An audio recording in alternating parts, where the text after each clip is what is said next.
Hello friends, आज हम बात करने जा रहे हैं एक बहुत ही इम्पोर्टेंट टॉपिक समास की। चलिए बात करते हैं समास क्या होता है। समास का शाब्दिक अर्थ है संक्षेप। समास प्रक्रिया में शब्दों का संक्षिप्तीकरण किया जाता है। बात करें परिभाषा की तो समास का परिभाषा होता है दो अथवा दो से अधिक शब्दों से मिलकर बने हुए नए सार्थक शब्द को समास कहते हैं। इसमें दो शब्द मिलते हैं। बहुत से लोग संधि और समास में कंफ्यूज हो जाते हैं। जैसे कि संधि जो होती है उसमें दो वर्णों का मेल होता है। जैसे कि मान लीजिए मैंने लिखा विद्यालय, तो विद्यालय में क्या होता है, विद्या धन आलय।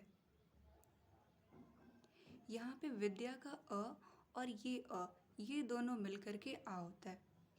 ये यहाँ पे संधि है, लेकिन जब हम दो शब्दों का मेल करते हैं, जैसे कि मैंने लिखा नील कमल,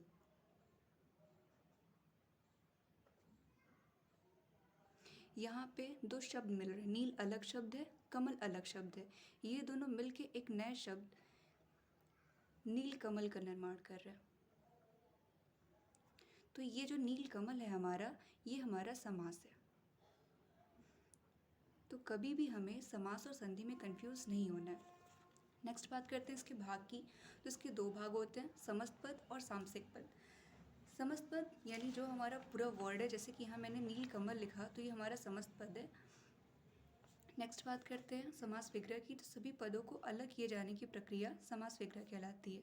पद की बात करें तो इसमें दो पद होते हैं, पूर्व पद और उत्तर पद। जैसे कि राजपुत्र, यहाँ पे जो राजपुत्र है ये हमारा समस्त पद है, और राज ये हमारा पूर्व पद है, जबकि पुत्र ये हमारा उत्तर पद है। बात करते हैं इसके प्रकार की। तो इसके कई प्रकार हैं, जैसे कि अव्ययीभाव समास, तत्पुरुष समास, कर्मधारय समास, द्विगु समास, द्वंद्व समास और बहुव्रीहि समास। चलिए अब डिस्कस करते हैं इनके बारे में, ये क्या होते हैं।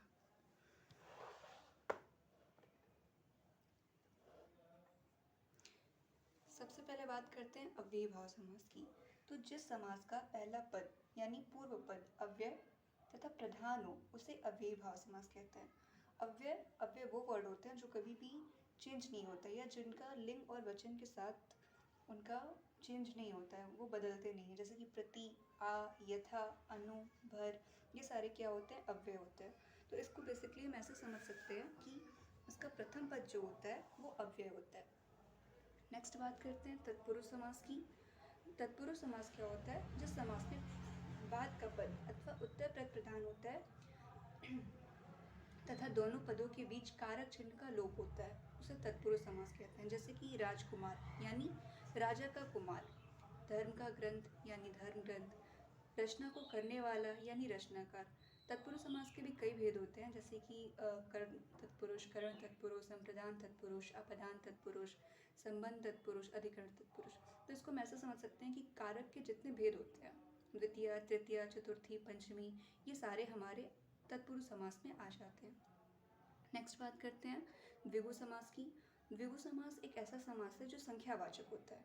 संख्या जैसे 1, 2, 3, इसकी बात करते हैं। इसमें इसको पहचानना बहुत ही ईजी होता है।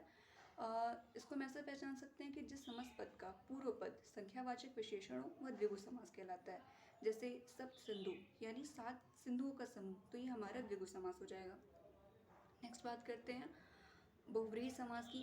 बहुव्रीहि समास जिस समस्त पद में कोई पद प्रधान नहीं होता, मतलब कि हमारा पूर्व पद और उत्तर पद दोनों प्रधान नहीं होता, जबकि उससे बनने वाला तीसरा पद प्रधान होता है, वहाँ पे हमारा बहुव्रीहि समास होता है। इसको हम ऐसा समझ सकते हैं, जैसे कि मैंने लिखा लंबोदर।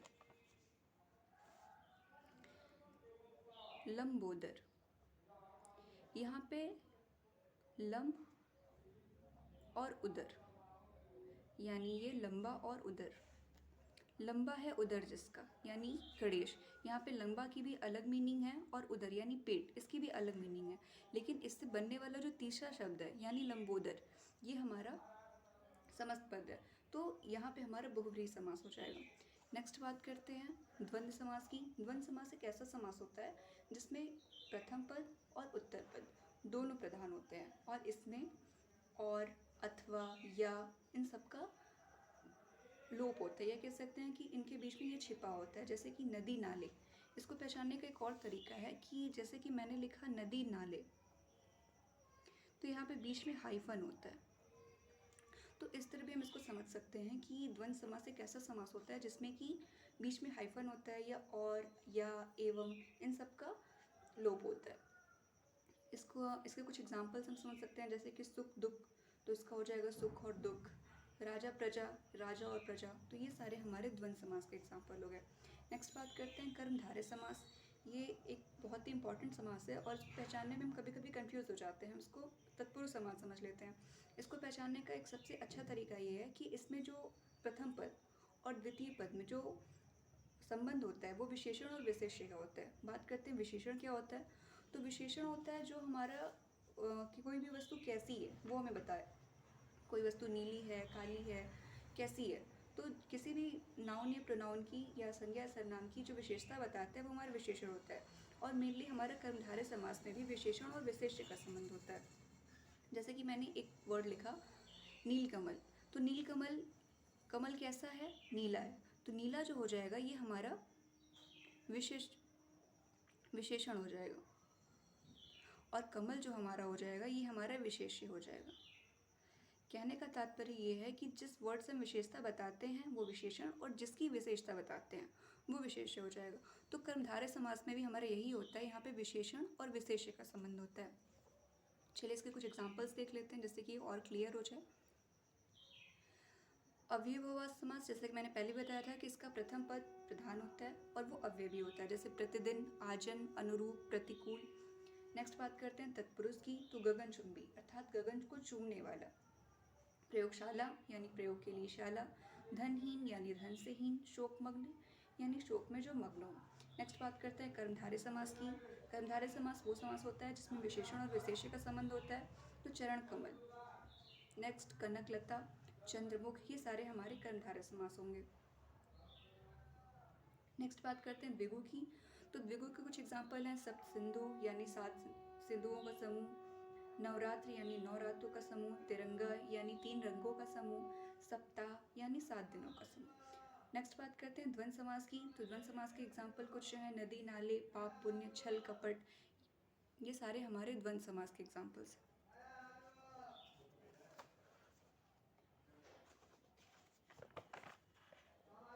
बहुब्रीहि समास के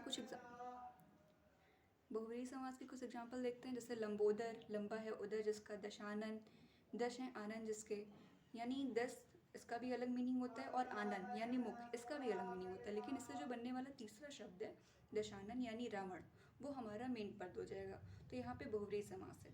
चक्रपाणी, चक्र का भी अलग मीनिंग होता है, पाणी यानी हाथ, इसका भी अलग मीनिंग होता है, लेकिन यहाँ पे जो बनने वाला पद है वो है चक्रपाणी, यानी चक्र है पाणी जिसके, या हम ये कह सकते हैं कि जिनके हाथ में चक्र है, यानी विष्णु भगवान, तो यहाँ भी हमारा बहुब्रीहि समास हो जाएगा। नेक्स्ट बात करते हैं महावीर, यानी महान है जो वीर, महा का भी अलग मीनिंग है और वीर का भी अलग मीनिंग है, लेकिन इससे बनने वाला जो तीसरा पद यानी महावीर यानी हनुमान जी, ये हमारा बहुब्रीहि समास है। अब बात करते हैं कुछ क्वेश्चंस की, तो देखते हैं कितना समझ में आया। सबसे पहले बात करते हैं निशाचर। निशाचर में कौन सा समास है? अव्ययभाव समास, बहुब्रीहि समास, कर्मधारय समास या तत्पुरुष समास? डिस्कस करते हैं। तो अव्ययभाव समास यहाँ पे हो नहीं सकता, क्यों? क्योंकि निशा में कोई अव्यय नहीं है। बहुब्रीहि समास में क्या होता है कि पहला पद हमारा प्रधान होता है, दूसरा पद भी प्रधान होता है, लेकिन दोनों से बनने वाला तीसरा पद वो सबसे ज़्यादा प्रधान होता है। निशाचर यानी निशा में विचरण करने वाला, यानी राक्षस, तो यहाँ पे कौन सा समास हो जाएगा? बहुब्रीहि समास। नेक्स्ट बात करते हैं चौराहा। बहुब्रीहि समास हो सकता है यहाँ पे? नहीं, चौराहा में बहुब्रीहि समास नहीं हो सकता है। क्यों? इसलिए नहीं हो सकता है क्योंकि यहाँ पे कोई तीसरा पद नहीं बन रहा है। चौराहा का अपना मीनिंग है। द्विगु समास, यहाँ पे द्विगु समास होगा क्योंकि चौराहा यानी 4 राहों का समूह। कर्मधारय समास यहाँ पे हो नहीं सकता क्योंकि यहाँ पे कोई विशेषण और विशेष्य का संबंध नहीं बताया जा रहा, और अव्ययभाव समास भी इसलिए नहीं होगा क्योंकि यहाँ पे कोई अव्यय पद नहीं है। नेक्स्ट बात करते हैं दशमुख की। दशमुख में कौन सा समास है? अव्ययभाव समास, बहुब्रीहि समास, द्विगु समास या तत्पुरुष समास। दशमुख यानी कि दश है मुख जिसके, अभी मैंने बताया था 10 है मुख जिसके यानी रावण, तो ये हमारा कौन सा समास हो जाएगा? बहुब्रीहि समास। द्विगु नहीं हो सकता, बहुत से लोग इसको द्विगु भी लगाएंगे, वो कहेंगे कि 10 है समूह जिसके, यानी ये तो द्विगु समास है, यहाँ पे संख्यावाचक बताया जा रहा है, लेकिन ये संख्यावाचक विशेषण नहीं है, यहाँ पे हमारा बहुव्रीहि समास है। नेक्स्ट बात करते हैं तत्पुरुष की। तत्पुरुष ये हो नहीं सकता क्योंकि यहाँ पे कोई कारक चिन्ह का लोप नहीं है। नेक्स्ट परमेश्वर। परमेश्वर में कौन सा समास है? कर्मधारय समास, अव्ययभाव समास, द्विगु समास या तत्पुरुष समास। परमेश्वर यानी परम है जो ईश्वर, यहाँ पे विशेषता बताई जा रही है। ईश्वर और परमेश्वर, यहाँ पे ईश्वर की विशेषता बताई रही है कि वो जो परम है, सबसे सर्वोच्च है, तो यहाँ पे कौन सा समास हो जाएगा? कर्मधारय समास। नेक्स्ट बात करते हैं वनवास। वनवास में कौन सा समास है? तत्पुरुष समास है, कर्मधारय, द्वंद्व या बहुव्रीहि। वनवास यानी वन में विचरण करने वाला। वन में विचरण करने वाला, यहाँ पे हमारा कारक चिन्ह का लोप हो रहा है, में का, तो यहाँ पे कौन सा समास हो जाएगा? तत्पुरुष समास। द्वंद्व समास हो नहीं सकता क्योंकि यहाँ पे और चिन्ह का लोप नहीं है, और ना ही यहाँ पे हाइफन लगा है। कर्मधारय भी नहीं होगा क्योंकि यहाँ पे कोई विशेषण नहीं है, विशेषता का नहीं बताई जा रही, कोई विशेषण विशेष्य का संबंध नहीं है, और बहुव्रीहि इससे बनने वाला कोई अन्य पद प्रदान नहीं है, इसलिए यहाँ पे बहुव्रीहि समास भी नहीं होगा। Thanks for watching.